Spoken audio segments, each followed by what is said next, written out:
শহীদের রক্ত মাটিতে পড়ে নাই বৃথা, ন্যায়ের ডাক উঠছে আজ প্রতিটা পথে। ঘাটে লেখা ওসমান হাদির নাম, আজ মানুষের মুখে আগুন, বিচার ছাড়া থামবে না এই জনতার জাগরণ। রাতের অন্ধকারে কেন থামলো একটা প্রাণ, কারা ছিনিয়ে নিল স্বপ্ন, কারা করলো অপমান। মায়ের চোখে কান্না আজ, ভাইয়ের বুকে ক্ষত মানুষ প্রশ্ন করে কোথায় ন্যায়ের রথ। রক্ত যদি ঝরে যায় সত্যের পথে হাঁটতে, তবুও ভয় পাবো না, থাকবো বুকটা বাঁধতে। ওসমান হাদির নামে উঠুক প্রতিবাদের ঢেউ, অন্যায়ের বিচার চাই, এটাই জনগণের ঢেউ।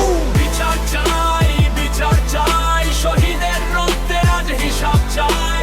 চুপ থাকবে না এই জনতার দল, সত্যের সামনে মিথ্যা হবে বিকল। বিচার চাই, বিচার চাই, শহীদের রক্তের আজ হিসাব চাই। চুপ থাকবে না এই জনতার দল, সত্যের সামনে মিথ্যা হবে বিকল। কলমার কণ্ঠ আজ আগুন হয়ে জ্বলে, ভয়ের দেয়াল ভাঙবো আমরা একসাথে। চলে ক্ষমতার ছায়াতে যদি লুকিয়ে থাকে দোষ, জনতার আদালতে হবে তার সর্বনাশ। কারো প্রাণ খেললো না, কারো জীবন সস্তা না, বাংলার মাটিতে অন্যায়ের